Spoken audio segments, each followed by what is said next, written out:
গতকালকে যে লরিটার অ্যাক্সিডেন্ট হয়েছিল কালীঘাটে সেটা তোলার জন্য ক্রেন চলে এসেছে দুটো।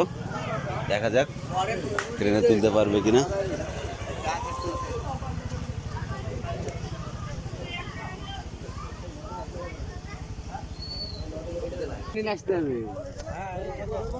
রাস্তায় তোলার মতন হাত না। যেহেতু দেখেছি কালকের ভিডিওতে লরিটা পড়ে আছে, ওটা আজকে রিকভারি করতে এসেছে, মানে তুলতে এসেছে দুটো ক্রেন। তো কি করে তুলবে সেটা আপনাদেরকে দেখাবো, ভিডিওটা দেখতে থাকবেন। পরের ভিডিওতে পেয়ে যাবেন কি করে সেই লরিটা তুলছে। লরিটা তো এখানে পড়ে আছে, দেখুন।